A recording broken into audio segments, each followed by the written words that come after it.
بڑھنا شروع کر دیا، ترقی کرنا شروع کر دیا، اور اتنا انہوں نے معیشت میں آگے اپنی پہچان بنا لی کہ کئی بڑے بڑے بادشاہوں کو جب جنگ کرنے کی ضرورت پڑتی تھی تو یہودی ان کو سرمایہ دیتے تھے، مدد دیتے تھے، اور ان کا پیسہ استعمال کیا جاتا تھا۔ یہی وجہ ہے کہ جب جرمنی کے معیشت پر، اکنامک سسٹم پر یہودی بہت زیادہ قابض ہو گئے، اس نے ہٹلر کو مجبور کر دیا، تو ہٹلر نے یہودیوں کے قتل عام کا پلان کیا، اور تمام یہودیوں کا سب سے زیادہ قتل ہٹلر نے کیا، جو مذہبی طور پر عیسائی دھرم سے ہی تعلق رکھتا تھا، اسلام سے اس کا کوئی تعلق نہیں تھا۔ 18ویں صدی میں جب یہودی معیشت پر بہت زیادہ حاوی ہو گئے، پوری دنیا میں ان کی بڑی بڑی کمپنیاں ہو گئی، وہ لوگوں کو سود پر پیسہ دینے لگے، کئی ممالک کے حکمراں ان کے سامنے مجبور ہو گئے، تب یہودیوں نے اپنے لیے ایک الگ وطن کی مانگ کی۔ سوئٹزرلینڈ میں دنیا بھر کے یہودی رہنماؤں کو بلا کر کے عالمی صہیونی کانگریس کی بنیاد رکھی گئی، اور اس میں یہ تجویز پیش کی گئی کہ اب یہودیوں کے لیے بھی اپنا ملک ہونا چاہیے۔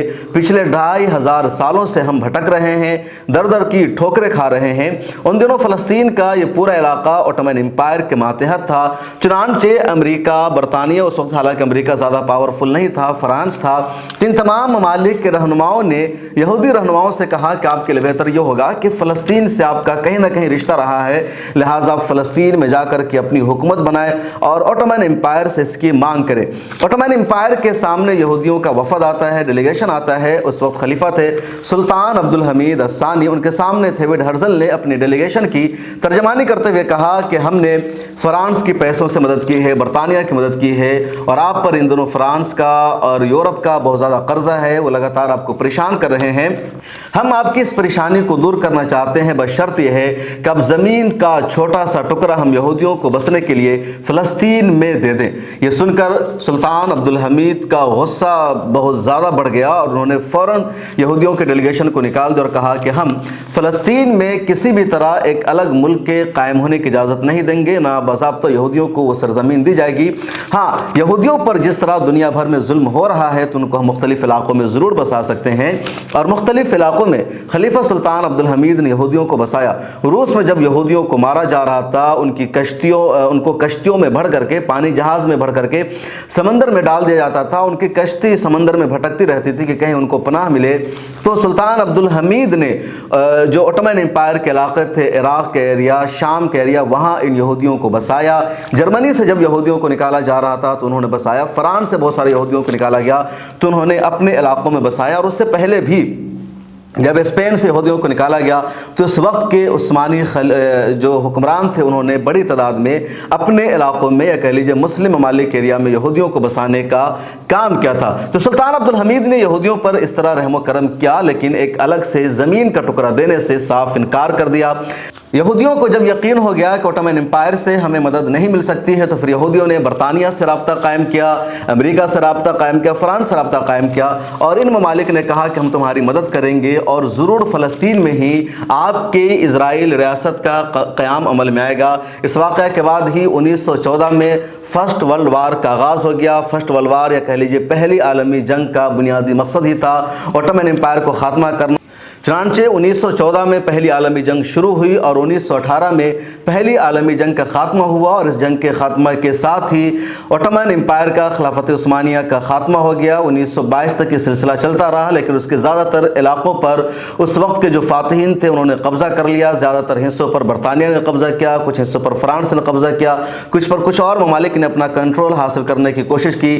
فلسطین کا یہ جو پورا علاقہ تھا اس پر برطانیہ نے اپنا کنٹرول حاصل کر لیا، اور برطانیہ کا جیسے ہی فلسطین پر کنٹرول ہو گیا، برطانیہ نے یہودیوں سے وہاں اسرائیل نام کی ریاست بنانے کا وعدہ کر لیا، اور بڑی تعداد میں برطانیہ نے دنیا بھر کے یہودیوں کو بلا کر کے فلسطین میں بسانا شروع کر دیا۔ اس طرح فلسطین وہاں آتے رہے، اور 7% زمین پر یہودی قابض ہو گئے۔ اس کے بعد اقوام متحدہ کا 1945 میں قیام عمل میں آیا، اور اپنے قیام کے اگلے 2 سال بعد ہی 1947 میں اقوام متحدہ نے ایک ریزولوشن پاس کر کے فلسطین کی 56% یعنی 56% زمین یہودیوں کو دینے کا اعلان کر دیا، اور کہا یہاں پر ایک اسرائیل نام کی ریاست بنے گی، اور جو بقیہ بچ گیا ہے زمین کا ایریا وہاں پر فلسطین نام کی ریاست ہوگی۔ جب